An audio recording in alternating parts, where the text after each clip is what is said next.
Welcome to Africa channel. Don't forget to like the video and subscribe to help us. We can't all be exceptional.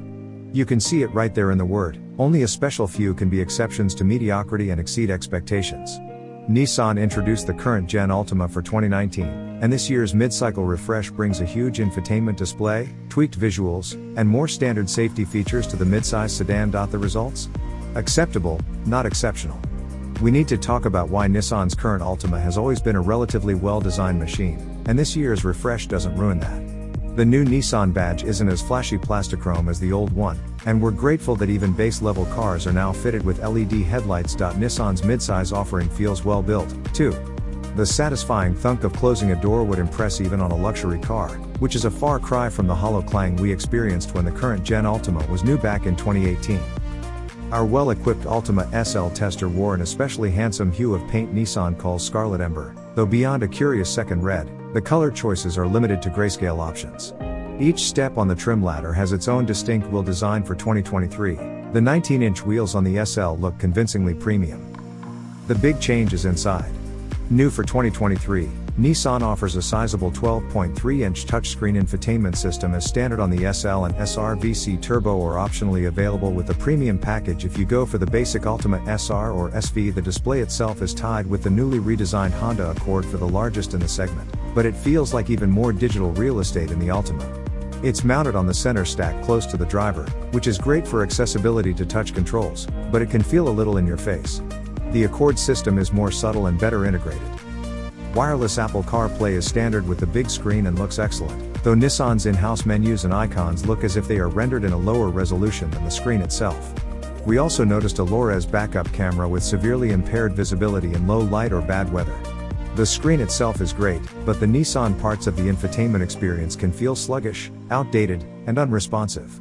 As such, we found ourselves sticking to CarPlay. Nissan keeps the same pair of engine offerings post-refresh, and the driving experience goes unchanged. One strong point is the steering, which feels precise, accurate, and naturally weighted.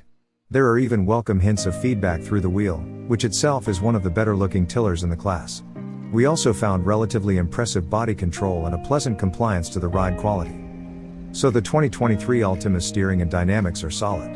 The entry-level powertrain is not. Outright acceleration isn't the issue, though 0 to 60 miles per hour in 8.0 seconds is on the sluggish end of the segment, and we tested a 2019 Altima SV AWD accomplishing the same in 7.4 seconds. Fuel economy isn't the problem, either. Many other sedans in the midsize segment are more efficient, though comparing AWD models, the Altima beats out both the Toyota Camry and Kia K5. Rather, the Altima is held back by its continuously variable transmission, CVT. What a horrible CVT experience this is, road test editor Chris Walton said as he struggled to even maintain a constant speed with the transmission constantly rising and dropping the engine's revs. The CVT can be slow to respond on the road, too, which translates to the engine not delivering power when you need it. Also, it simulates a traditional automatic shifts at full throttle, which occasionally results in odd surges in acceleration. Our testing staff also took issue with the brakes. Walton found the short pedal travel made it difficult to modulate the brakes and stay out of ABS.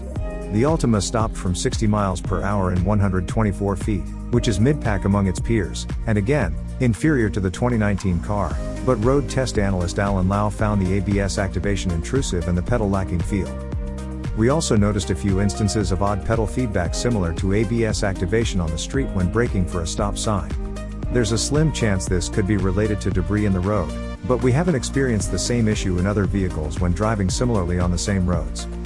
Our car was also fitted with rear automatic emergency braking, which can activate prematurely and slam on the brakes with little finesse when you're trying to back up and anything moves nearby. These issues aren't deal breakers.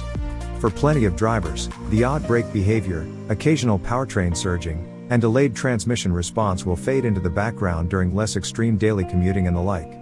There's enough here to distract folks from the Altima's flaws based on its upscale design, solid perceived build quality, and huge infotainment screen. The Altima is adequate enough that no Nissan purist who finds a great deal will be upset with their purchase.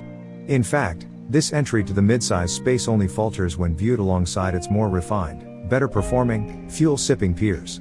Not to mention, the more popular and similarly priced Rogue SUV is much more competitive. Is the Altima a bad car? Nah. But with the excellence on offer for similar money elsewhere in the industry, there are better offerings to choose from. We have come to the end of the video. Don't forget to like the video and subscribe to our channel to help us.